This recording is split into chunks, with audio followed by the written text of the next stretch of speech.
Welcome to Hail Varsity Radio, the voice of Husker Nation. Insight, opinion, expertise, with the biggest and best names talking Nebraska across the state. Join the show on Twitter at Hail Varsity and at Schmidt_radio. Call in at 402-466-ESPN or 1-800-825-5865. Here's Chris Schmidt. Welcome to it. Great to be with you on a Monday. It's Hail Varsity Radio, presented by the Nebraska Lottery. Chris Schmidt, Elijah Herbel, and you. Hope you survived the sports weekend. You had the good and then the ugly. Volleyball is, well, better than good. Basketball, we'll talk through it. Some Husker football thoughts, as always, as well on Hail Varsity Radio. Numbers to get in, 466-3776, 466-3776, 1-800-825-5865. Can call us up, can follow us and find us on Twitter, can communicate that way as well at Schmidt_radio, Chris Schmidt at Herbal Essence for Elijah Herbel, and always can email Chris at hailvarsity.com. We'll get the full rundown from Columbus as he is back from Columbus. Jacob Padilla with hailvarsity.com and magazine. Jacob's super awesome at knowing the intricacies of the strategy, but also being able to put it into a really cool take. So Jacob back from Columbus with us in about 15 minutes. In hour two, we'll have Charlie McBride, a Monday with Charlie, Mr. Blackshirt himself, Derek Peterson, Dr. Petey from Hail Varsity. Really good column on four football dudes that can really benefit from maybe a change in voice and a new position coach. So we'll talk to Dr. Petey about that. And then Blackshirt Jay Moore, get his take on, the positive impact of a transfer quarterback. Portals, all we're thinking about here with quarterback on top of some of the arm talent that's in that room, be it Torres or Harburg or Smothers. But, one of the best transfer guys ever was Zach Taylor. And we'll get Jay's take on just how things can shake out as winter conditioning looms and spring football's upon us. So let's get into Nebraska volleyball to start. And you know where you were, and I hope that your YouTube TV situation, now it's remedied. It wasn't Saturday night. We were out with my buddy Uncle Nate and his sweet wife Ashley for their birthday. They're really awesome folks, and they got us set up in a bar, in a really nice restaurant, but in a bar with the rest of the Husker crazies, and that's a loving compliment. And we all just watched and held our breaths, and it was drama filled. It was just incredible theater, and you had every inch and ounce given by Nebraska volleyball, and they almost got another title. They were right there, and they made so many plays in some 2-point games, in those 2-point matches, and then Wisconsin just ultimately won out. We'll hear from John Cook in a moment, but there's no shame. There's frustration because you know how competitive the Nebraska volleyball team is. You know how competitive John Cook is. And they wanted Wisconsin. They got Wisconsin. They got a lot of good Wisconsin, but Wisconsin got all they wanted and more from Nebraska. And the thing that you can be proud of, and you are proud of as a Nebraska volleyball fan, is Nebraska volleyball has been carrying in Nebraska athletics for a long, long time. But they're always going to be better at the end of the year because of who their coach is. They're always going to be better at the end of the year because the players are coachable and they strive to be great. And the way they are prepared is second to none, and that allows for maximization. Title contention, ... Nebraska volleyball. Elijah, they're always going to be up for a championship run, even as it looked a little bleak this year. Yeah, and I saw some people on social media saying, oh, well, this is supposed to be a rebuilding year. Let's be honest. This is Nebraska volleyball. They don't have rebuilding years anymore. They have reloading years, where it's just, all right, the next bullet in the chamber, the next athlete to step up. They're so great, they make it look easy. Yeah, they do. They do. And sure, you can call it a rebuild. Maybe the non-conference was your rebuilding part of the year. What some schools take years to rebuild, Nebraska does it in half a season because they got all these freshmen stepping up that got their feet wet. They got some much needed experience during Big Ten season, and they hit their stride at the perfect time. They hit their stride in December. And how great did they look in the NCAA tournament? I know they were the number 10 overall seed, but I think everyone saw on Saturday night, those were the two best teams in the nation. And it wasn't close. You saw what Wisconsin did to Louisville in the Final Four. Louisville gave them a good battle, but Nebraska looked better against Wisconsin than Louisville did. And that's despite the fact that Louisville came in and really kicked the crap out of Nebraska earlier this year. Well, so, I mean, I think Nebraska just proved on a national stage on Saturday they were the second best team. I'll give credit to Wisconsin. They did everything they had to do. Their block was incredible. They, I think, were probably the best team in the nation this year as a whole, and you saw that on Saturday night. But Nebraska, what a fight they put up. Second best team in the country is nothing to scoff at when you look at the physical freaks that Wisconsin team had. Think about this, too. How many teams, and you can pick a sport, go sideways or get their psyche damaged after a non-conference or a debilitating loss. And Nebraska, I mean, they lost 3 in a row, and most of the collection of players have never experienced that. And I know it was a little bit of deja vu for Nebraska volleyball. The last time they lost 3 straight, they ended up winning the title. Then you've got a long-term, big-picture approach by John Cook with tinkering and then getting his team ready. And then, again, everyone kind of being their best at the end. That's rewarding. And that's rewarding as a sports fan to see your team really kind of kick it into gear, hit on all cylinders, and then give themselves a chance. And while you want some points back in that second set, you were able to earn your way to a 5th set by making some plays in the 4th set, right? I mean, because it could have been 3-1. It also could have been 2-0 Nebraska. I mean, that's how razor thin and just fairly matched both teams were. And I think Nebraska volleyball's awesome. I was listening to I always check in with my mother and my grandma. Grandma always loves watching Nebraska volleyball, has for years. She used to play volleyball, not at the Nebraska level, but she let me know that, her and Grandpa would play YMCA volleyball. It was pretty cool to hear. She was the athlete of the family? Clearly in me. Clearly in me. But, no, she loved it, so I was a little freaked out. What are you guys doing for the game? Because, the YouTube TV in the old living room wasn't firing up. So, kudos to Nebraska volleyball, number 2. But, they are as good as we've seen in a long time, and they'll be loaded up. John Cook, after Saturday night's match, he was just drained along with his team because they gave it everything, and they were right there. The fans got their money's worth. It was a great match with 2 great teams, and not a lot of separation in points, like it has been all year. But it was a great match, and I told our team that despite me the most proud I've been of a Nebraska team, how they handled this season, the setbacks, the losses, to get to this match and play like that, and then even get way down in the 5th and fight our way back. Just tremendous amount of heart, grit, resiliency, and these guys have done it every day. So I'm a very, very proud coach, and these guys are going to own Nebraska with this effort, whether you win or lose tonight. It's just the Husker Nation is really, really proud right now. Really awesome moment at halftime of the Nebraska women's game yesterday where Trev Albert's on hand and Nebraska had their runner-up national championship plaque, of course, goes to Wisconsin, but Nebraska right there is the national runner-up.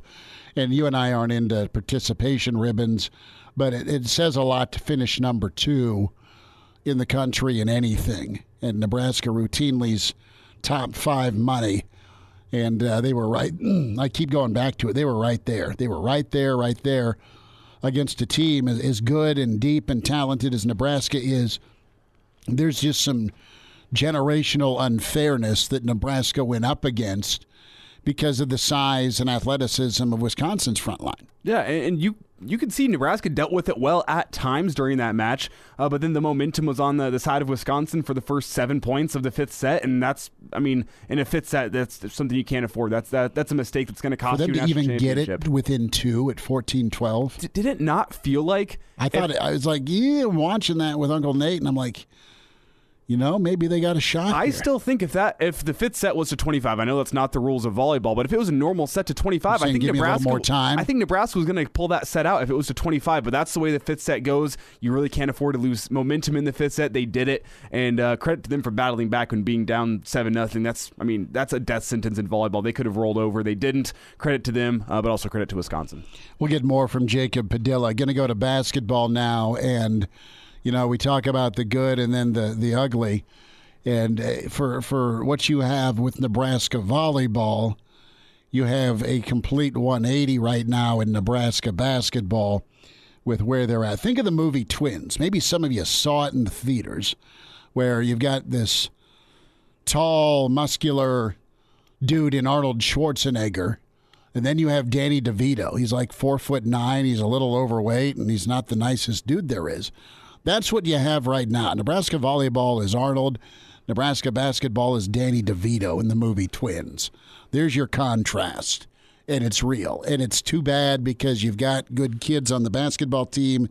You've got an experienced coach that is really bright offensively, and you got nobody pulling the rope in the same direction for a full 40 minutes.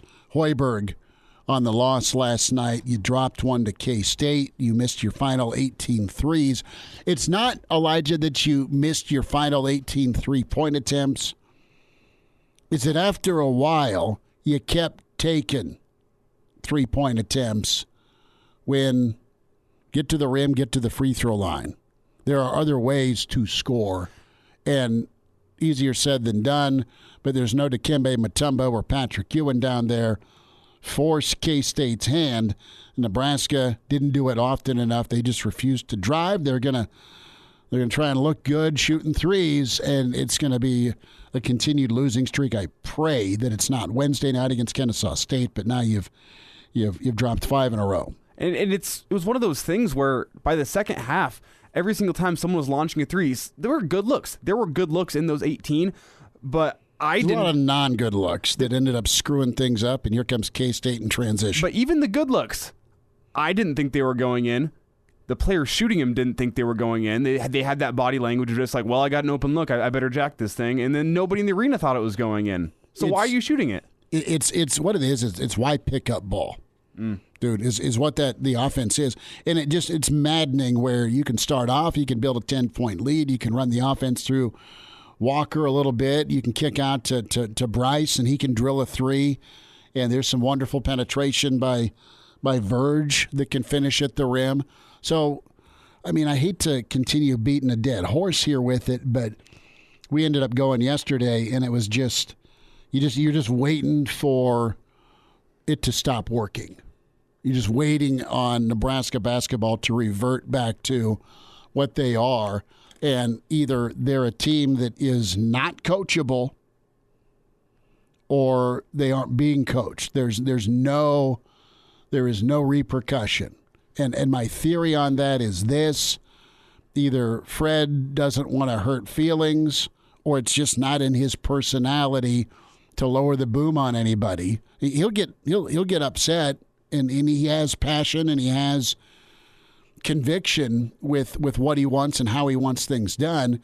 But right now, it sure as hell seems to me that they're real scared to give some tough love to their 5-star. And it's not just a McGowan's thing. It's everyone shows up at different parts in that ball game that's a liability. And what I keep coming back to is it was a quote from Derek Walker after the Western Illinois game. I think it was the day after. It could have been post-game. It doesn't really matter. He just said, essentially, this is disappointing tonight, but thankfully we still have a long season to improve, and I have not seen any improvement. In fact, I've only seen regression from this Nebraska basketball team. Got a third of the season left.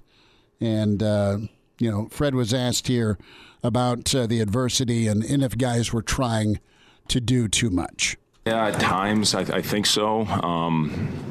Again, when Casey hit those first two, I thought he was off and running. He was going to have a huge night. And, unfortunately had a couple that hit every part of the rim and bounced out. That's how he's been in practice. I mean, he's probably hit in his last 3 days, probably 14 for 18. And, when he made those first two, I thought he was going to, continue on. But, unfortunately, those shots stopped falling. And, again, we had those 12 minutes were as good as we played all year on both ends of the floor. And then, unfortunately, we just lost our rhythm. And they made the plays at the end. We didn't. Last thought here from Fred. We'll get more into it with Jacob Padilla, but the topic of shot selection. Yeah, we press, and when we got good looks early, I thought they were really good shots, and then I thought we had some good ones throughout the flow of the game the rest of the way. But the step back ones, as we talked about, they got to stop, and just got to continue to move it. We played through Derek a little bit, I thought, but not enough. And we got to get him the ball in better positions to make plays. I knew there's going to be some growing pains through this. We've got another week after this next one to work on some of the nuances of what we're looking at. But overall, again, it just goes back to what made us successful early. You have to continue on with that and continue with those types of possessions. And we didn't do a good enough job tonight. Are guys willing to sacrifice their own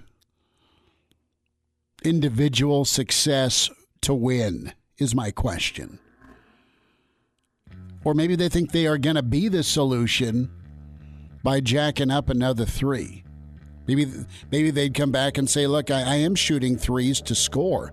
And that's the offense. Get to the rim or drive and kick and find an outside shooter. And what's disappointing, as blunt as this sounds, my main thought today is how many days till baseball season? Oh, yeah, good. Amen. No, you're right. I mean, it's draining to watch the basketball team, and you hope they get it flipped around. Jacob Padilla's next.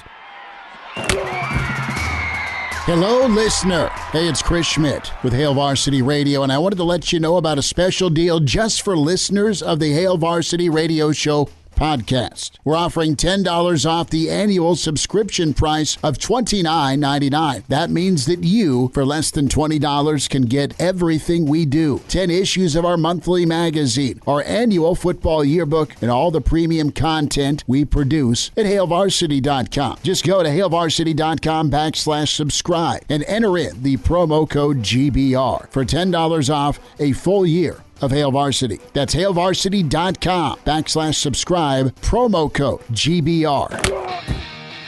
And we're back Fellas, think we could listen to the radio listen? on Hail Varsity Radio, presented by the Nebraska Lottery. Yes! That's awesome! Back with you, it's Hail Varsity Radio, presented by the Nebraska Lottery. What a showcase for volleyball Saturday night. And Jacob Padilla was there covering Nebraska and Wisconsin for Hail Varsity, HailVarsity.com. You can follow Jacob on Twitter at Jacob Padilla _ and a couple of different podcasts he has on high school prep sports and, of course, Husker basketball on the Hurrdat Media family, that Hurrdat.com. Jacob, I want to go back to Saturday night and talk to me about atmosphere. You've seen a lot of Nebraska volleyball. Where does Saturday night rank for you? Yeah, it was definitely up there. Obviously, Nebraska's had some incredible crowds, and that were mostly home-based. So in terms of just kind of some of the big moments for Nebraska, I think the atmosphere itself, I think I've experienced, there's some of those Penn State matches and some of the places at Devaney, or some of the matches at Devaney, just in terms of noise and that kind of thing, it maybe been a little bit better, but just in terms of, obviously it was the largest crowd in NCAA volleyball history, 18,755. And that makes sense when you've got the two fan bases that have led the country in attendance the last 2 years that attendance was allowed. So there were good, you had a lot of support on both sides. Obviously, Wisconsin have plenty of fans there as well. And it made for a really fun match, just going back and forth, the crowds chanting, the players kind of the red carpet walk in. You had both teams doing chants and things at different times. So it was just a really cool atmosphere and a great showcase for college volleyball. What were you expecting Saturday night? And Nebraska delivered time and time again. I thought their start was great. Wisconsin's really incredible and a tough matchup. Nebraska had their chances. That said, Wisconsin got it done when they needed to. But kind of the ebb and flow of high drama for 3.5+ hours. Were you surprised it was as tight as it was? No, I kind of felt like just the way that Nebraska had been playing the last couple of matches and what they showed against Texas and then again against Pitt after kind of a rough start. They settled the nerves. They adjusted to what Pitt was doing and then controlled that match for the last 3 sets. So I just felt like as good as they were defensively, they were going to find a way to make this match tight and really competitive. And the question was going to be whether or not they could win close games. And they ended up losing 2 deuce games, but they also won one when they needed it to extend the match. So this Nebraska was clicking at the right time. They were peaking at the right time, which is something that Cook talks about is always a big goal for his team and something he finds a way to do more often than not. And they just ran up into what was obviously, I mean, they're the champion, the best team in the country this year.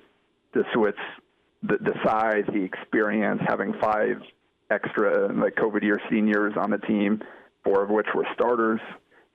You could just kind of see the difference there. Lauren Barnes, their libero, might have been the best player on the court. She was just unbelievable, covering up every Nebraska swing. And then obviously the 24 blocks, which is the most that I think Nebraska has ever hit into in the rally scoring era. So they just could not find a way to deal with that block, starting with Dana Retke at 6'8".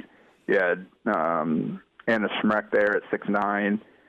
Devin Robinson had 10 blocks herself. So they just could not find a way to deal with Wisconsin's block to get the points they needed to. But in terms of competitiveness and going 5, I wasn't the least bit surprised. Jacob, I want you to take us back to that 5th set, and that's where it really felt like Nebraska struggled immensely with Wisconsin's block early, especially whenever Wisconsin reeled off 7 straight points. I think 3 of those points came off of Wisconsin blocks. So, I mean, after Nebraska had been doing a little bit better with it in the 4th set, what went wrong for Nebraska in that 5th set? Well, was there anything that they could have done better to start off that 5th set to get them better momentum in what was really a pivotal moment in the match?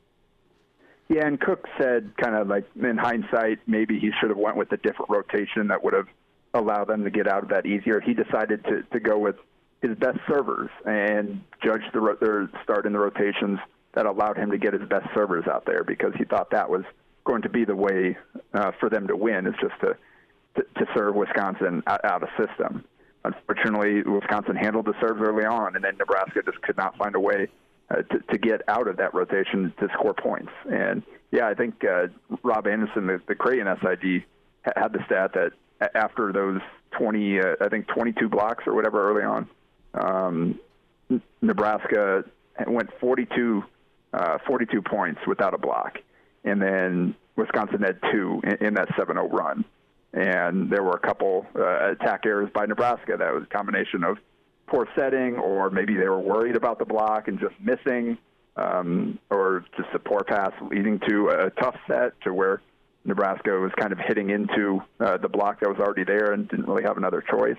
That was just a combination of everything possible basically going wrong during that stretch. Few minutes here, Jacob Padilla, recapping Nebraska's incredible volleyball season. They finished number 2 in the country and just a couple points shy of a 5th national title for John Cook. But, man, what a run, what a ride this season's been with the mix of upperclassmen and freshmen and then peaking when Nebraska did. Nothing to hang their head about. Jacob, a thought with John Cook, and if you were to circle one part of either his personality or coaching traits, explain to me why you think why is he so great? Okay, I mean, it's as simple as that. He's done it for years, yes, but the way he got these women to perform under pressure, what's your analysis of his job this season? Just the work that went in and the results that happened. Yeah, I think to answer that question, you probably want to start just by reading his book that Brandon Vogel co-authored with him. That kind of explains some of his thought processes and the way that he approaches coaching, and the way he's evolved as a coach as well. And you watch during the match. Cook is there, like he'll talk during the huddles or whatever, but Cook is sitting there on the bench. He has and he's always done this since I've been here, where he has his assistants up. They're the ones on the court signaling everything, communicating with the officials. He's sitting back and just kind of taking it all in because he's already done his work heading into the match. Obviously, there'll be some tweaks here and there during the timeouts or between the sets or whatever, but I think that what makes him so great is all the preparation that goes into these matches and what they do in practice to prepare their players for the big moments, and how tough practices are, how competitive they are, how deep the program is in talent that allows them to really challenge their starters and put them in difficult situations. So by the time you get to games like this, they've seen almost everything already in practice. And I think they've talked about a lot of times that their practices are more difficult than the matches when they get out there and play, just going against themselves. So I think that's where a lot of it goes back to, is just the way that he prepares his teams from start to finish, from when they start at the beginning of the year all the way through preseason practices into the season, and then the weekly kind of prep in between matches. And I think all of that is kind of what leads to Nebraska being able to perform at such a high level more often than not in the big moments. And Cook himself said that he didn't think he did a very good job of coaching this team during the non-conference, just with the way that they were struggling to find consistent rotations there, that with the pins going in and out and not really being able to find a set group that he liked that were able to perform consistently. But they really kind of settled in and figured some things out, and by the time the tournament rolled around, they were a much better team than they had been most of the year. Jacob, you mentioned briefly the depth of this year's team, and we had John Cook yesterday at PBA at halftime of the women's basketball game say, buy your tickets for Omaha 2022. So could you give me a way too early season preview for this 2022 volleyball team? Where the position battle is going to be? What are some of the positions we should be watching for in the offseason to see maybe who gets the starting nod come fall? Yeah, obviously, Lexi Sun and Lawrence Stivrins are done for sure. Those two were the seniors that came back. They've got other seniors that still, they all walked on senior day. I think at this point, I wouldn't expect any of them to be back, including Nicklin Hames and Kayla Caffey. I mean, Kayla's already got her master's. She's been in college for 6 years. And Nicklin started for 4 years and accomplished quite a bit. So I don't know if maybe something that happened this week left kind of a bad taste in anybody's mouth that decided, hey, I want to come back and give it another run. But if that's not the case, then you're basically going to be looking for new starters at setter and at middle blocker. You've got the back row coming back, the entire back row coming back, and that was really the strength of this team defensively. Nicklin Hames was a big part of that as well because she's an elite defensive setter. But you've got Keona Leakana and Kenzie Knuckles and obviously Lexi Rodriguez coming back. So you feel good there. At the pins, you've got 4 of your 5 pins coming back. And then you're going to add a little bit more talent, as Cook always will. But so you've got the freshmen in Allie Badenhorst and Lindsay Krause that gained so much experience this year and just played through an NCAA tournament. You've got Maddie Kubik heading into her senior year. And then you've got Whitney Lowenstein developing there as another option as well, who got to play quite a bit this year. So at the pins and at the defensive specialists, they're pretty good. Setter and middle blocker, that's kind of where the questions remain. Kennedy Orr, assuming that Hames doesn't come back, she'll be the starting setter, and she was the number 1 recruit in this class. But tore her ACL during her senior year, so she's we got to see a little bit of her early in the season. But now she's got a full year plus the spring in the program to completely recover, to learn everything that it takes to be a setter. And she got to learn from a pretty good one in Hames as well. So I think Cook will be confident there. I think the middle blocker will be the biggest question there with Kaylin Meyer, who has been in the program for 2 years now, and Riley Gray, who redshirted this year. And then they're bringing in probably the 2 best middle blocker recruits in the country in Waverly's Becca Alec and Maggie Mendelson, who reclassified from the 2023 class to play both volleyball and basketball at Nebraska. So it'll be I think that'll probably be the most competitive battle, or the kind of the biggest wild card is who emerges to fill those two middle blocker spots. A few minutes more, Jacob Padilla with us. Good stuff on volleyball. Get his take on Husker basketball. Monday edition rolls forward with Hail Varsity. We're presented by the Nebraska Lottery. Hello, listener. This is Brandon Vogel, managing editor of Hail Varsity, and I wanted to let you know about a special deal just for listeners of the Hail Varsity Radio Show podcast. We're offering $10 off the annual subscription price of $29.99. That means that you, for less than $20, can get everything we produce: 10 issues of our monthly magazine, our annual football yearbook, and all of the premium content we produce at hailvarsity.com. Just go to hailvarsity.com/subscribe and enter the promo code GBR for $10 off a full year of Hail Varsity. That's hailvarsity.com/subscribe, promo code GBR. And now, back to Hail Varsity Radio.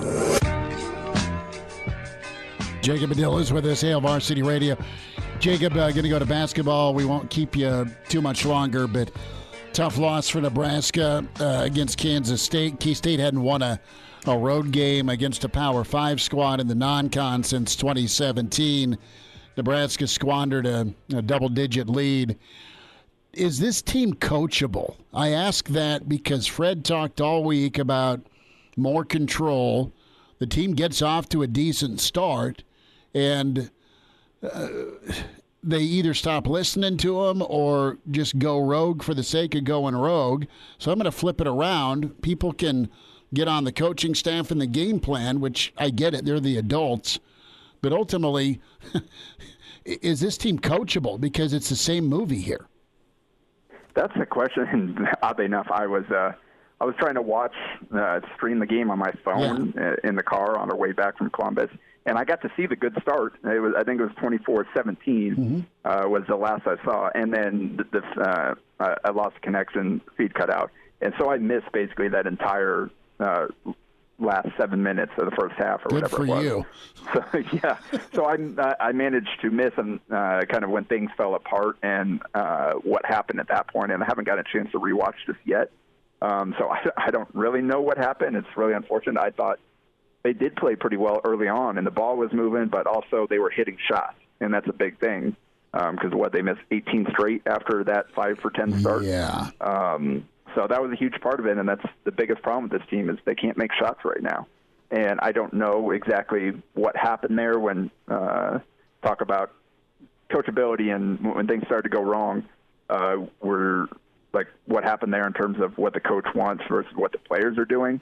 I don't know if is the team not coachable? Is Hoiberg struggling to find the way to connect and kind of get it through to these guys? Is it simply the players aren't capable of doing what he wants them to do?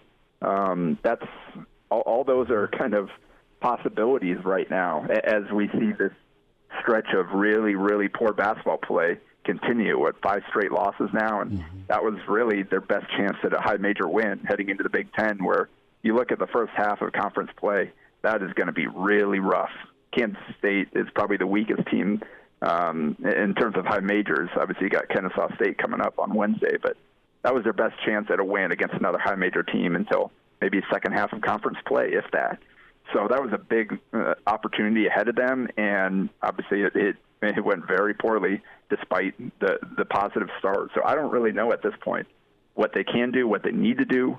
That's why Herberg's making the big bucks. He's going to have to find something because we've got a lot of season left to go, and things are looking really rough right now. Now, Jacob, you lost connection about the same time that I tuned into the game because I was watching my Broncos. The game ended. And I'm not saying correlation is causation, but that shooting drought, it's one of our faults. It's either your fault for losing connection or my fault. I think both of you merged for just some ice to be handed out. Yeah. I'm going to put this one on you because they were playing well when I was able to watch. And so it's a combination of you and the cell service in Iowa that prevented me from kind of sticking it out. It's Iowa's fault. I think it may have been my juju, though, because I took a little nap at halftime of the Broncos game and woke up to see Teddy Bridgewater being stretchered off the field. And then whenever I left the Broncos game, and went to the Husker game, everything started going south. So maybe it was just a bad weekend for me to be watching sports. Well, I went, and it was just, it was fine. But, you have Nebraska with possession somewhere in the second half, and it's quiet because Nebraska has possession, but you have somebody in the lower bowl scream at that perfect moment, drive the ball, and here's another step back three from the Gatorade cooler, and it's just shot selection, the kids press.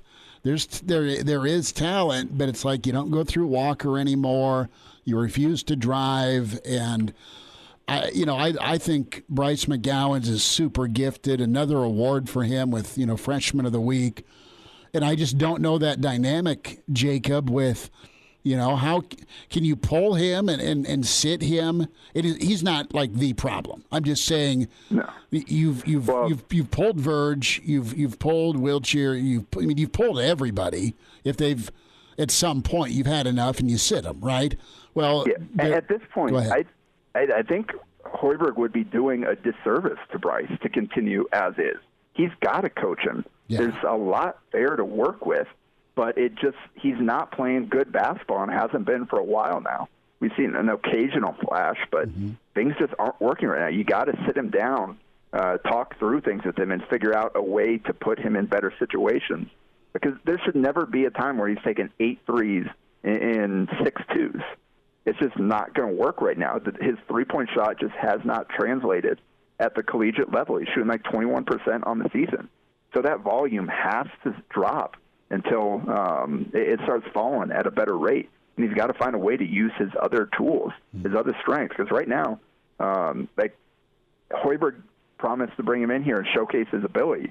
And this isn't the way to do that. I don't think he's helping himself right now with the way he's playing. And we don't even talk about the defensive end, which obviously needs a lot of improvement. But Hoiberg's got to find a way to get more out of him. The team needs it, but also Bryce, for his own sake, he needs to find a way to start playing some better basketball. Well, and Bryce hit his first three. He was beautiful. I mean, it was a kick out on the elbow, and he just drilled it. But he is good enough to be able, you get him a ball screen, right? I mean, he can get to the rim on a lot of dudes. He's got a quick first step. He's athletic as all get out. And, from a strength standpoint, listen, it is what it is coming from high school to the Big Ten or to college basketball, so it's not been as easy to finish over folks, but he's still quite capable to do it. He's crafty enough to do it, but there's just so much settling going on. And, the defensive side of things between him and Kisei, I mean, neither of those guys are on the same page, so it almost feels like Nebraska's playing 3-on-5 defensively. Yeah, and honestly, Derek Walker is about the only guy. Tominaga is pretty good with his help and his effort. Yes, so he's just I'm not nailing effort laterally. Yeah. Yeah, C.J. Welcher kind of the same thing where his lateral quickness just isn't there. So you've got Kobe Webster kind of the same deal. But there are a lot of guys that, like Derek Walker, I think has been really good defensively, position-wise. He took a charge early in that game on a great rotation. He's doing what he can to hold down on the glass. They just don't have enough guys on that end that are locked in, that have a great defensive feel and that are also putting in great effort. And when you don't have elite physical tools, the effort and IQ have to make up for that. And we're not seeing that at all with this Nebraska unit, almost regardless of who they have out there. Jacob Padilla is with us from Hale Varsity Volleyball and Husker basketball. Some thoughts. Jacob, have a good week. Merry Christmas. Happy holidays to you and your fam. Thanks for a few minutes today. Yep, same to you guys. Good stuff from Jacob Padilla. Follow him on Twitter at Jacob Padilla _. Great coverage of Nebraska in Columbus and some good takes there on Husker basketball as they try and get the W against Kennesaw State.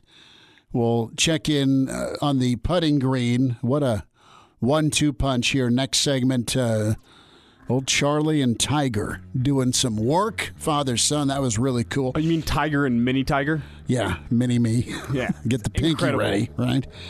Reminder here about Buckle It Up. Game preparation and repetition predict success in winning. Drivers and vehicle passengers who always use their seatbelts will increase their survival chances if a crash should happen. Remember, always buckle up. A message from the Nebraska Department of Highway Safety Office.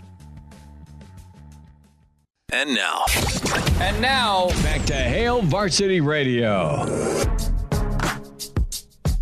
Back with you, winding down this first hour. Merry Christmas, Happy Holidays from Hail Varsity and ESPN Lincoln. Chris Schmidt, Elijah Herbel. So we'll check in with Mr. Blackshirt, Charlie McBride, Dr. Petey, Derek Peterson from Hail Varsity, and then Jay Moore next hour. And so this was really cool. It was pretty prevalent on social media. Tiger Woods, his son Charlie, finishing second at the PNC Championship. A strong comeback to competitive golf for Tiger. Charlie, you'll chip off the old block, Elijah, with some of the putts and shots he made. That was really cool to see those two together on the course, and they seemed really pretty happy. And remember playing golf with my dad, and honestly, just his patience. Like one of the last times we played golf together, we were at the media event at the Champions Run, right, where they did the Corn Ferry tournament, right? So we all got to go play there. This was the year that we did not have Jay Moore on our team, so we didn't win. But it was me and a couple of folks from Hurrdat, and Dad got to play with me. And, you know, I mean, I'm tolerated as a golf partner, but we're just kind of riding around in the car and on an incredible course in Omaha. And, you know, he just kind of gives you that side eye after you shank another one. But it was fun memories for me to play golf with my dad. But I can imagine how cool this is for Charlie and Tiger together. John Daly and his son did well. This is a little bit of Tiger and Charlie from the coverage with CBS.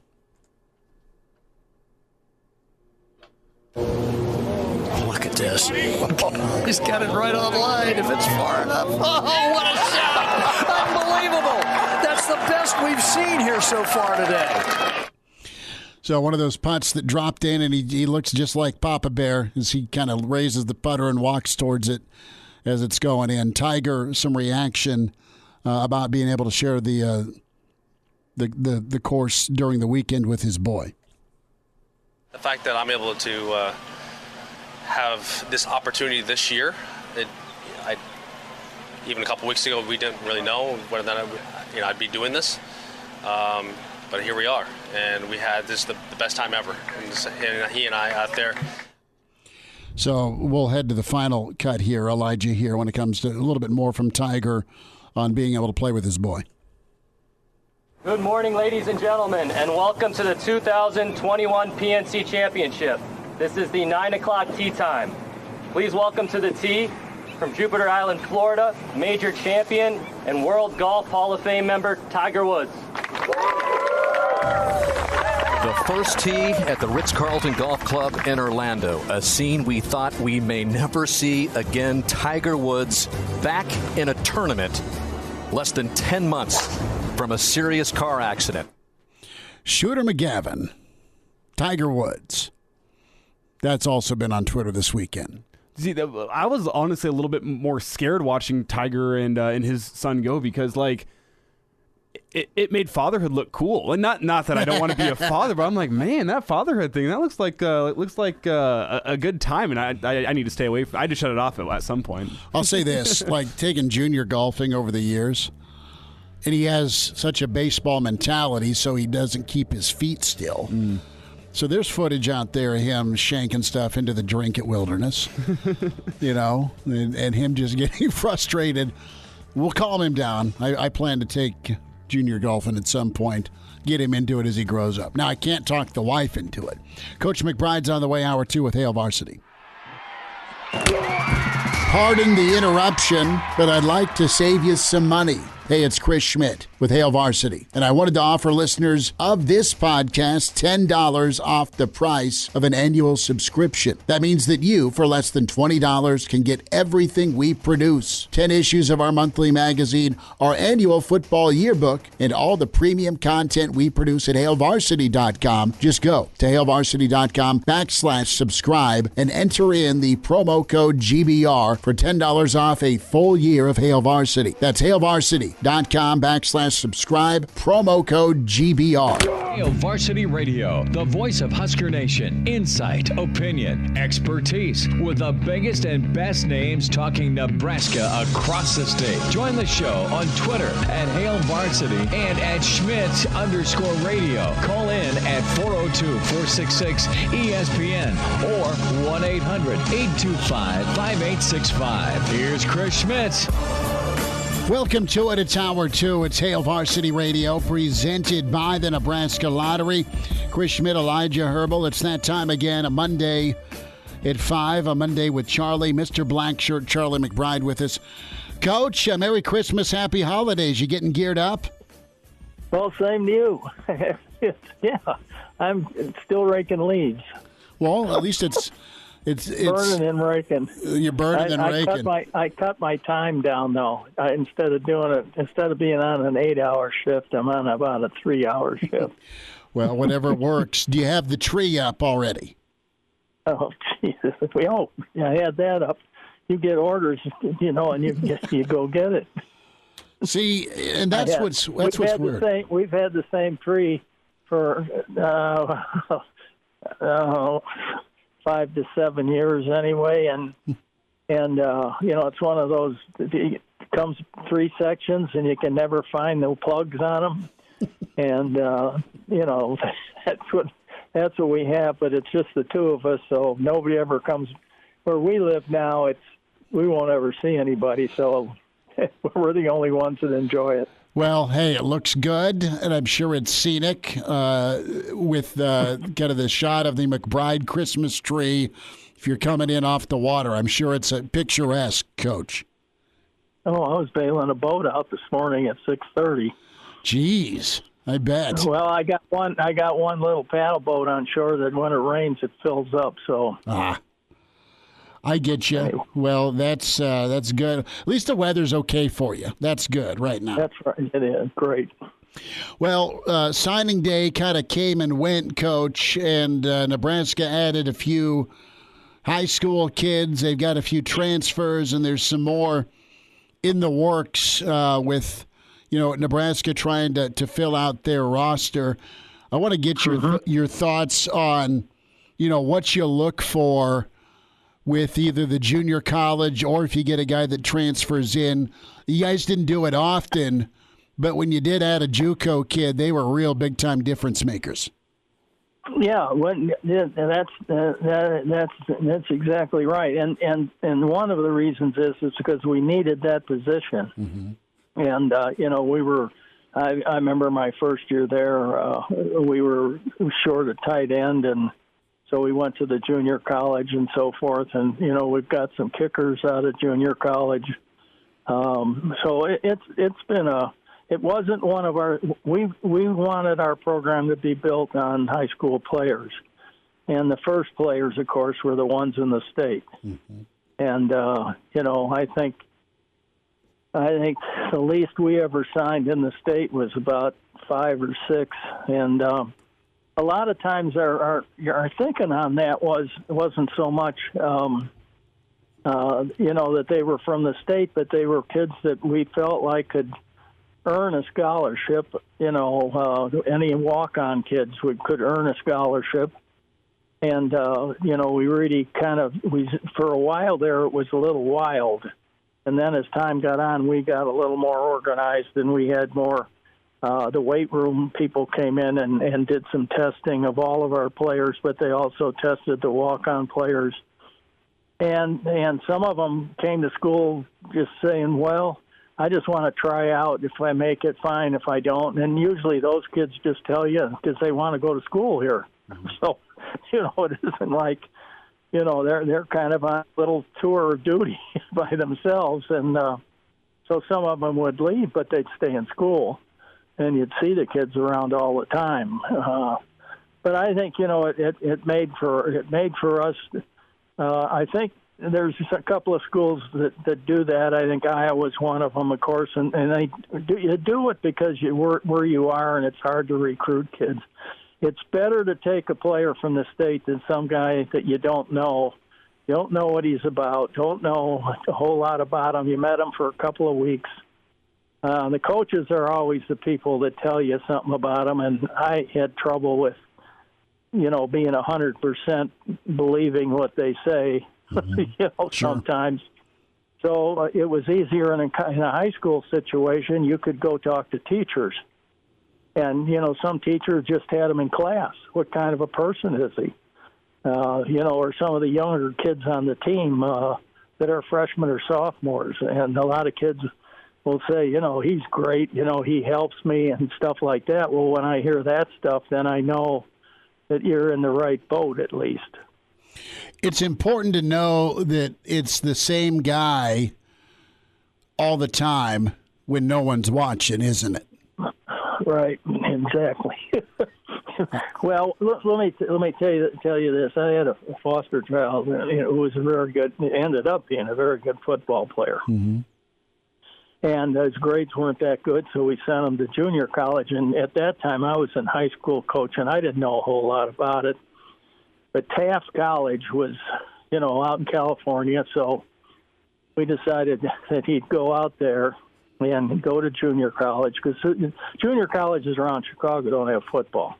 Okay. So, California was at that time was big, and that's where a lot of people sent their kids. Well, he called me on the phone one day and he said, "Coach, I can't stay here." And I couldn't get. I thought, he can't be quitting, or nothing. Mm-hmm. Well, finally, I found out that they're all on drugs. They're smoking weed and they're doing stuff he's never done before, and he didn't want to be part of it. So he came back and went to Mesa Junior College, where we were. We left Wisconsin and went to Arizona State. And Mesa's right, of course, they have 3 junior colleges, 4 of them, at least right in the area. But Mesa was a good school, and some of the guys that were coaching there played at Arizona State, and I got to know them pretty good. And so I felt comfortable with putting them there, and he did great. I mean, he earned a scholarship to Arizona State, and then we went to Wisconsin, and he turned around and Coach Chris called me and said he needs to come with you, and we had kind of taken care of him for quite a while, and we were his family, and he just didn't want to be away, so he came to Wisconsin, ended up getting drafted by Atlanta, and played a little bit for Atlanta, and then found out he was a full-blown diabetic. And so he was then, and then later on he had to have a kidney removed as years went on. And went out to California, he had a long-lost aunt or somebody out there, and he went out there to recover, and eventually he just died out there. He went to visit a player that he was with in the orphanage, and the guy was late. He was a hostess for United Airlines or something, and he left a key for him in L.A. for his apartment, and he went in, but he forgot his medicine. He had a seizure and passed away. Well, I'm so sorry about that, but it's. Oh yeah, well, I mean, he was quite a a special kid, but I learned a lot about junior colleges there, and I learned a lot about junior colleges from the players, coaches that I knew at Mesa, where he was playing, and found out a lot of things about a lot of the junior colleges and stuff like that. And, I think that, you take a kid like the linebacker that we have now, he's a golden. I mean, he's special to me, because, he came out of junior college, and of course he was hurt last year, but he came out of junior college and is a real good person. So there's guys like that are there, and if you can get them and not get them just because they're good players, I mean, you're looking for good players, but sometimes you better check the character thing out and why he may be there.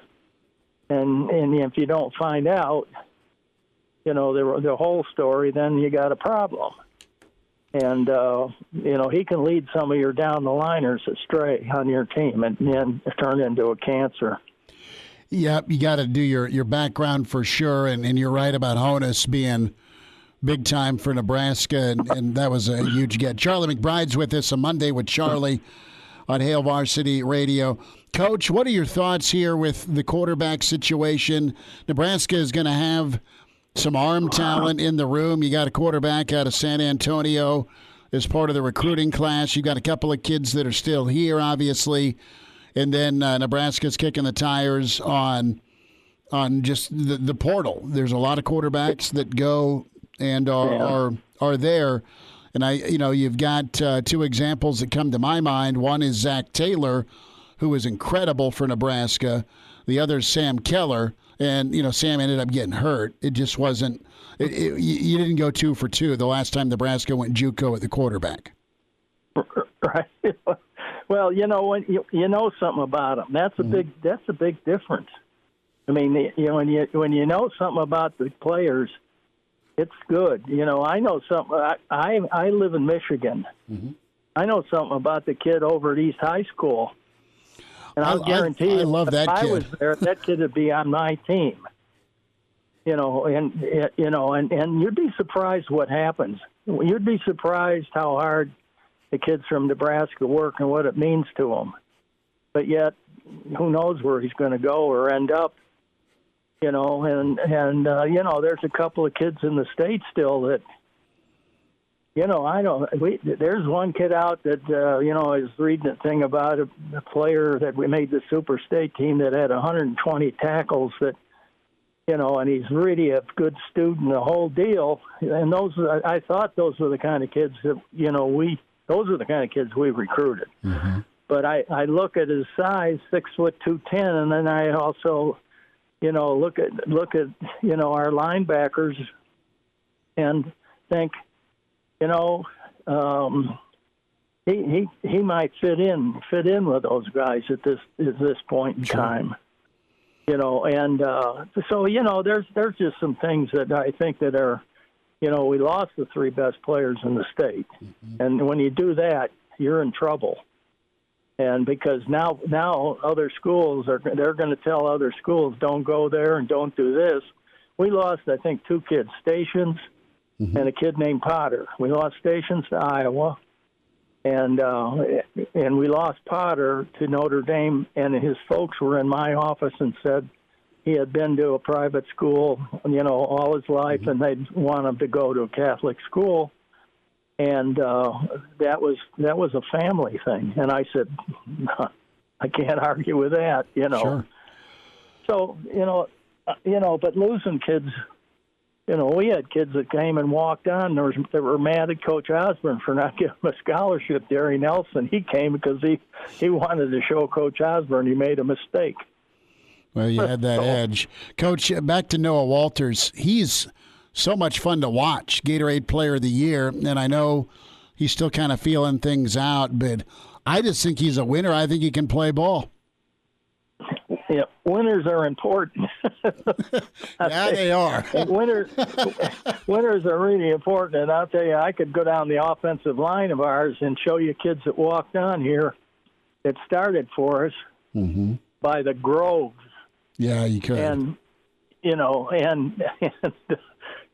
were amazing kids because they really worked at it.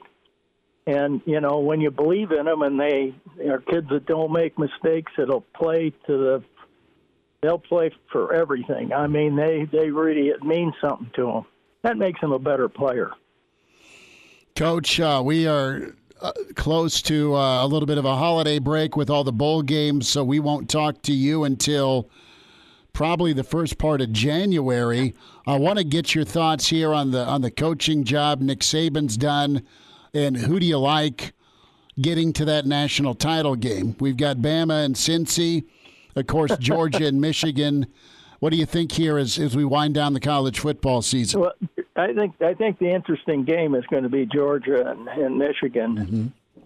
But Alabama just kind of sits around and lets everybody criticize them and say, well, they're not as good as they used to be, and this and ding and dong, And I know Nick's pretty good at psychology. Yes, he is. And pretty good at having kids do what he coaches. And a lot of it's mental, and a lot of it's, believe it or not, it's being a good person, doing the right things and stuff like that. And, he's always been that way. and very strict with it and stuff. So I know what kind of coaching they're getting. And I just, that whole thing is, you always don't let Cincinnati out of it. Yeah. Don't give up yet. You know what I'm saying? Sure. Because you never know. I watched the Cardinals play Detroit yesterday on TV, and Detroit just stoned them. And here the Cardinals, they say, the best player in the NFL, best players in the NFL and all this stuff, and they just got their butts kicked. And so, when you get into this kind of stuff, it really turns into, who wants it the most, because they're all good. But I think Alabama beat Georgia, right? And I have a feeling that if they end up with two SEC teams, that it's going to be Georgia, because they hard to beat a team twice. No, I bet. But that's if I had to take a pick, myself, my heart would probably go to Alabama. Well, we'll see if they get it done. Another chance for a guy you're really close with, Coach Saban, to get another ring. Coach McBride, go ahead. More money. Yeah, well, yeah. You'll make more money. Best to you and your family, Coach. We love you, and have a great Christmas. Okay, we'll talk soon. That's nice of you. Thank you very much, and thanks. Happy New Year and everything, and Merry Christmas to all the folks in Nebraska. Pardon the interruption, but I'd like to save you some money. I'm Brandon Vogel, managing editor of Hail Varsity, and I wanted to offer listeners of this podcast $10 off the price of an annual subscription. That means that you, for less than $20, can get everything we produce: 10 issues of our monthly magazine, our annual football yearbook, and all of the premium content we produce at hailvarsity.com. Just go to hailvarsity.com/subscribe and enter the promo code GBR for $10 off a full year of Hail Varsity. That's hailvarsity.com/subscribe, promo code GBR.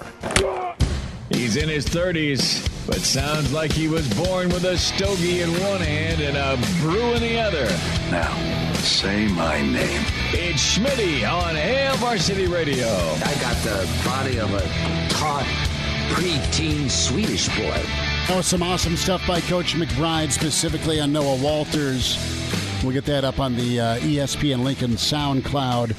I think what Coach say, I'm in Michigan, and I know about East's quarterback. Man, I hope he ends up in Lincoln, man. Noah Walters, incredible. We will hear from Jay Moore, Blackshirt Husker NFLer. Always love reading Derek Peterson's Dr. Petey's columns with HailVarsity.com, and another stellar column at Dr. PDHV on Twitter is where you follow him. Derek, how was the weekend, man? What do you know?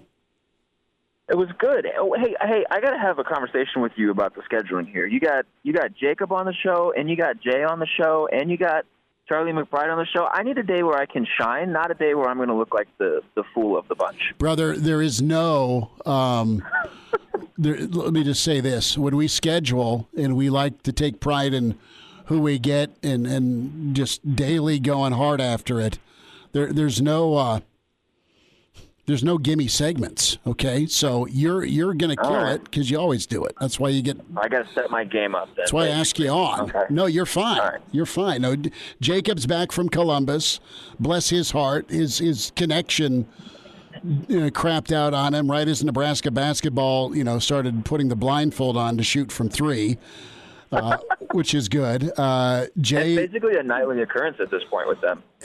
It's too bad. It's maddening, but it is what it is. No, I mean, and then, Coach McBride, I mean, he's all good. He's still raking leaves, so they haven't been blasted by Old Man Winter in northern Michigan yet, so he's ready for Santa.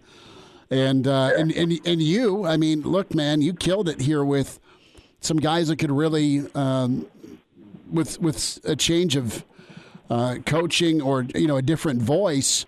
I'm fascinated here, and you kind of lay out four big keys for Nebraska next year, four players, I should say, that could really flourish. And let's start off with Xavier Betts, and that is so intriguing, isn't it? Not just Xavier, but also Omar and Alante, and there's a number of wideouts in that room that They have the goods. And, man, you pair their ability with the requirements to play for Mickey Joseph. It could be pretty special, couldn't it, for Nebraska's receiver room? It could, yeah. And that, I mean, you know, I was probably one of the more excited people about the Mickey Joseph hire, and then he did it. I believe it was his first press round last week. Yeah, Wednesday. With the yearly signing period press conference, and you know, he managed to make me even more excited. Just because I kind of get Travis Fisher vibes listening to him, just in the sense that both of those guys talk about competition in their room where they don't really necessarily want guys to be friendly. They want dudes to want to take each other's head off on the practice field. And then the phrase that Mickey kept using was professionalism, which is super great to hear. I feel like that room has a tremendous amount of talent. And I think that over the last probably 24 months, they've done a really good job of cultivating talent in that room. And, you know, the hope for us is that Mickey is the final piece that's able to sort of bring all of that talent out and get it to be consistent. And, you know, development has probably been lacking a little bit. Consistency in terms of execution, consistency in terms of probably what is expected of guys maybe was lacking a little bit. And so, you know, you kind of just go down the list of wide receivers, and Xavier Betts, Delonte Brown, Omar Manning. They've got a couple of guys coming in. Mickey recruited Latrell Neville. They've got a couple of other guys from the 2021 class that we just never saw.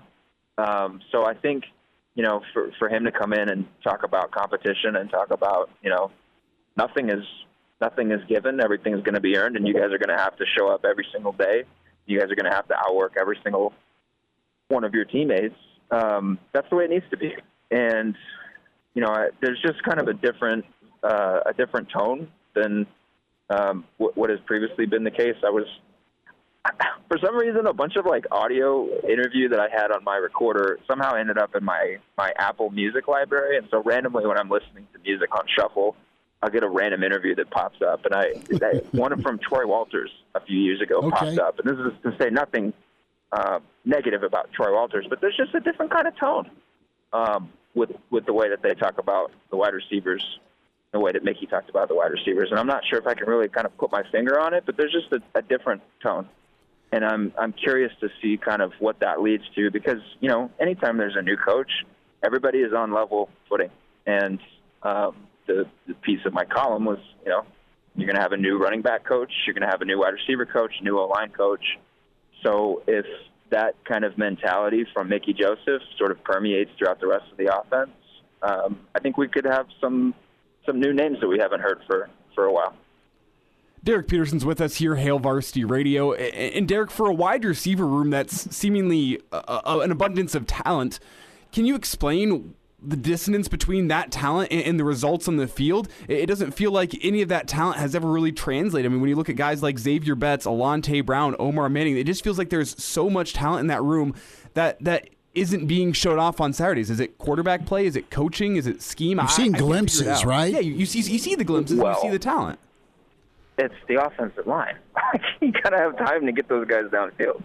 You got to have time to be able to let those guys create for themselves in routes.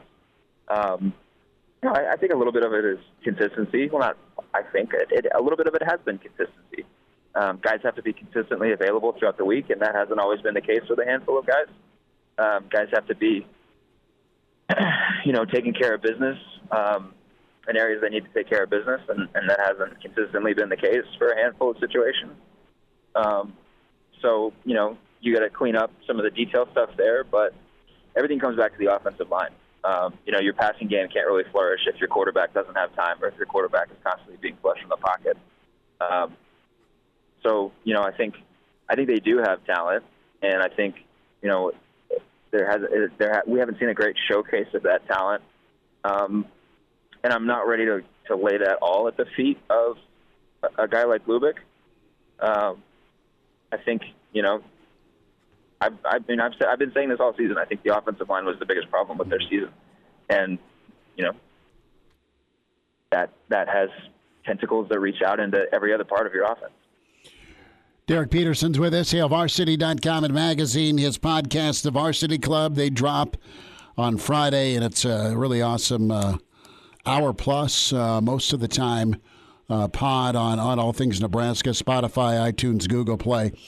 Dr. Petey, let's spend a couple more minutes here on the offensive line, and tell me what you think can happen dynamic-wise between Raiola and Henry. Lutowski, a lot of hype with Henry.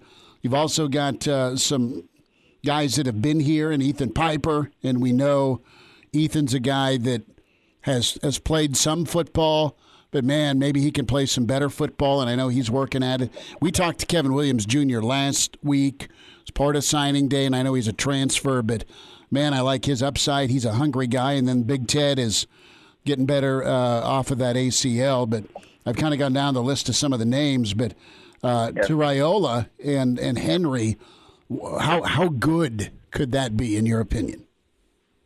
Yeah, I think one of the big things with Raiola is the energy and his ability to kind of connect with the guys on the team, and I think that'll be big, especially for some of the younger guys that losing kind of takes a toll. And I'm not going to say that there are guys that maybe the passion is different, but a young guy that is really kind of chomping at the bit to try to get an opportunity to earn his keep and make his mark and things like that.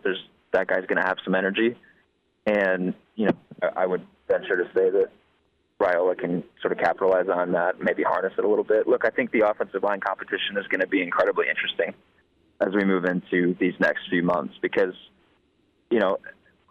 Teddy's injury and sort of his recovery from it is going to, I think, mean that there are 5 spots up for grabs kind of all throughout this offseason. And Nuri Newilly is probably the guy who can feel safest about where he stands because I think he had probably the better year of the 5-some that played regularly.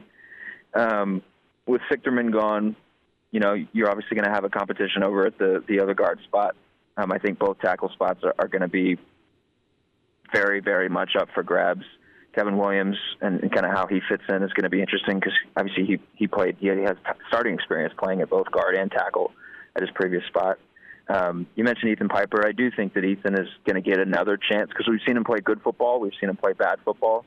And they got to figure out kind of what they're doing at center. And I do wonder if maybe Ethan doesn't get a look at center because he was kind of like an emergency guy that they used for practice reps last season.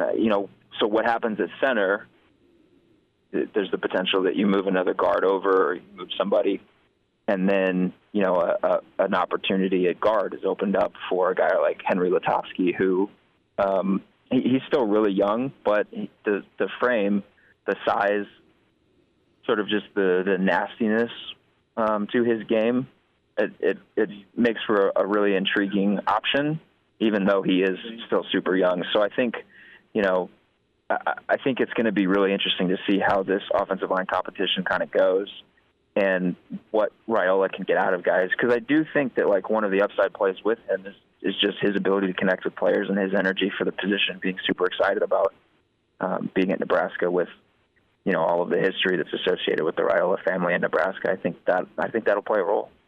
Derek, offensive line definitely going to be the position of intrigue this offseason, or the position group of intrigue, I should say, this offseason, just seeing how much it impacted the offense last year. But, Derek, before we get out of here, about 30 seconds, my family has decided to go white elephant, my extended family, white elephant for Christmas Eve. We have a gift limit of $40. I have no idea what to bring, and I need to get your take on it.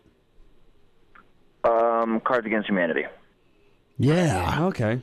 Pretty good. That's There you go. My grandparents probably wouldn't be a fan. That have popped up. I'm not sure my grandparents would like some of the Cards Against Humanity, but they deal with it. Oh, but they're priceless. To see their reaction. Oh, yeah. So yes. Okay, now you have to do it. That's so good. I got my grandma a Chippendales calendar last year. That was see, and you just went wrong. Really? The old bow tie. Dr. Petey, Merry Christmas to you and the lovely wife and your family, bud. Happy holidays. We'll get caught up here after the new year. We got a little bit of a breather here with bowl games next week, so best to you guys, all right? Hey, right back at you and all your listeners. Thanks for having me on. All right, buddy. Take care. There he is. Follow him on Twitter at Dr. PDHV. You can read Derek Peterson on HailVarsity.com. Jay Moore is on the way. Like what you hear? High-quality radio and podcast is part of what we do at Hail Varsity. Hey, it's Chris Schmidt with Hail Varsity Radio, and I wanted to offer listeners of the Hail Varsity Radio Show podcast $10 off the price of an annual subscription. That means that you, for less than $20, can get everything we produce. 10 issues of our monthly magazine, our annual football yearbook, and all the premium content we produce at HailVarsity.com. Just go to HailVarsity.com/subscribe and enter in the promo code GBR for $10 off a full year of Hail Varsity. That's HailVarsity.com/subscribe, promo code GBR. All-State, 2-year starter, and rush in for the Big Red and NFL vet. Is Dudeness or Duder or, El Duderino if you're not into the whole brevity thing.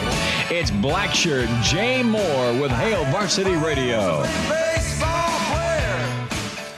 Back into it, it's Hail Varsity Radio, presented by the Nebraska Lottery. Blackshirt Husker NFLer Jay Moore with us here. He's got his Santa hat on. Bird, you gearing up, man? I know it's not going to be a white Christmas for you.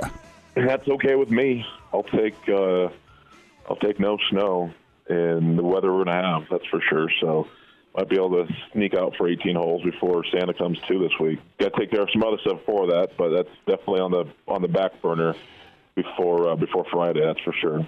Jay, I want to get into this chemistry topic for a moment and your experience. You were a guy that had put a lot of grind work in. You know, what was the feeling like when Zach Taylor transferred in? We have, kind of a new target, and it's always a moving target with Nebraska when we talk portal and quarterback to add to that room. But what was your takeaway with Zach Taylor when he came in? Take us back there. Yeah, well, we knew something had to be done because we knew Joe Daly. I mean, Joe was an option quarterback. He was brought in to run an option-style mobile quarterback system. And when you bring in what Bill Callahan wanted to accomplish in the West Coast, you can have a mobile quarterback, but you also got to be able to have a guy that's been in that type of system before. And it was just unfair to Joe. I mean, they tried to make it work with Joe in 2004, but that was total. that was just the epitome of square peg, round hole situation. They tried to make it work, but it just didn't. And that's not Joe's fault. That's not Bill's fault. It's just what he had when he took over. So they had to get some guys in here, and they got Zach, and I think then they brought in some recruits. You had Harrison Beck and Bo Davis and Jordan Adams, and thinking of quarterbacks that were brought in as recruits. And Harrison was kind of the touted guy, and he thought, hey, he might be able to play as a freshman, but Harrison was crazier than all get out. You knew that wasn't going to be the case. And but you came in with Zach. All right, well, to be honest, you just kind of see guys and they show up. You hear, oh, we got this guy, and they show up, and it's like, okay, let's see what he can do. And then we're getting ready to run in winter conditioning over in the old Cook Pavilion one afternoon, and they were doing 7-on-7 before, and you saw him throw. You're like, whoa. We're used to seeing. For all the years, we were used to seeing option quarterbacks and guys who were okay throwers, but that wasn't their MO. They did all their damage to their legs, and they might be able to beat you with a simple pass here or there or an option pass to a tight end. But you saw Zach, his ability to spin it and throw with timing and pace, and you're like, well, he's probably going to be the guy. So that's what I remember about having Zach come in. As a player, you just kind of like, you're just in wait and see mode. Let's wait and see what he can do, because you don't take much of the count of the hype, because that's, most of the hype that's coming in is by people who, haven't played a whole lot of football, in my opinion. So we are definitely just kind of see what he's able to do. And I remember I could see it like, whoa, that's different. I think he threw like an out route, and you're like, whoa, that ball looks, it's not very wobbly. That's just like, boom. It was a different look, and you're like, okay, this guy may be able to get it done. He did. He was, obviously he was Big 12 Offensive Player of the Year his senior year, and wish we could have had him in 2004, but that was obviously the case. But he was a heck of acquisition to that offense, and he was a heck of a teammate and a roommate of mine for a couple of years. What was his go-to? Was he part of the De Leon Mafia with you guys after hours, or did he do? Was he more of a burger drive-through guy? Yeah, We did hit up De Leon's quite a bit in college. I'm pretty sure, most of us lived off of West O in college. I think we pretty single-handedly funded about 3 or 4 of the new De Leon's here off the original one that's over there on West O and Highway 77. Zach was more of I can't remember, he was more of a pizza guy. Probably a Lazari's guy. Yeah, Lazari's, or whatever it was. I remember when you're in college, you damn near ate anything if someone would buy it for you. He was as good as they come, man. He was always down to do whatever. Hey, if you want to get some beers, let's go get some beers. You want to go play some golf, let's go play some golf. You want to, hang out and watch, episodes of The Office, let's watch The Office. And he's as good as they come. Jay Moore's with us, Hail Varsity Radio. To your teammate, one former teammate to another, Donovan Raiola. We talked about Donovan last week, but what do you think his approach is going to be when it comes to reshaping this O-line? Well, he's going to have to find, a center first and foremost, replace Cam. That's going to be very important. The center is like the linebacker. He's kind of your call guy and calls out protections and IDs linebackers and whatnot and protections, pre-snaps. And, he's kind of the leader of that offense. But he's got, honestly, whether that's the center or not, he needs to kind of develop a leader, a guy within that offensive line. And, it needs to be I don't know if it's a Bryce Benhart or it's Noelle or Corner Turkren or whoever it may be. He needs someone. He needs to develop all of them to be. He needs to turn them into a bunch of ass kickers, man. He just does. They got to be nasty up front, and they got to be mean. And your offensive linemen, I'm telling you, man, they got to be a bunch. They got to be a bunch of pricks. They do.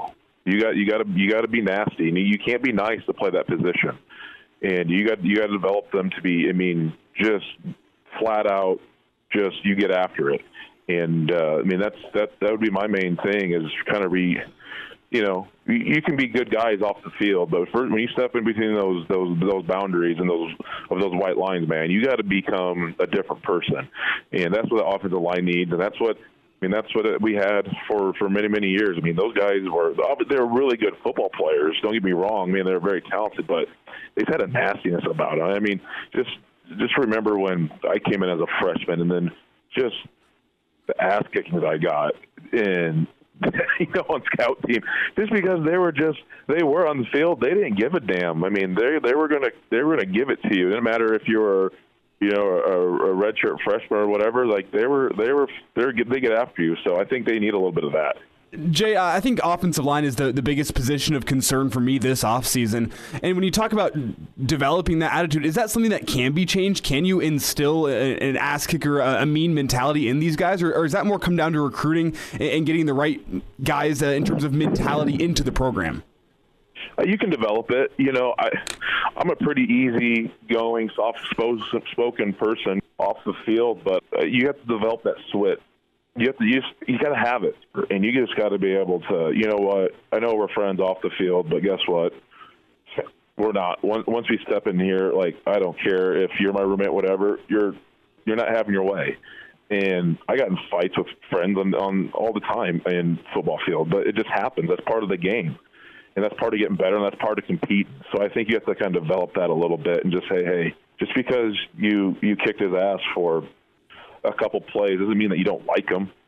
Doesn't mean that you hate him.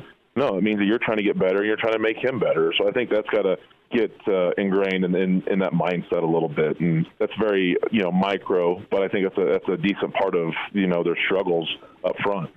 Jay Moore's with us. Jay, best to you and the fan, bud. Have a wonderful Christmas. We're off for a little bit of time, and we'll catch up with you in the new year, partner. All right, thanks, boys. Let's cheers and have a good one. Like what you hear? High-quality radio and podcasts are just part of what we do at Hail Varsity. I'm Brandon Vogel, managing editor. I wanted to offer listeners of the Hail Varsity Radio Show podcast $10 $10 off the price of an annual subscription. That means that you, for less than $20, can get everything we do. 10 issues of our monthly magazine, our annual football yearbook, and all of the premium content we produce at HailVarsity.com. Just go to HailVarsity.com/subscribe and enter the promo code GBR for $10 off a full year of Hail Varsity. That's HailVarsity.com/subscribe, promo code GBR. Miss us? Come here, brother. Give me a hug. Bring it in for the real thing. We're on call for you.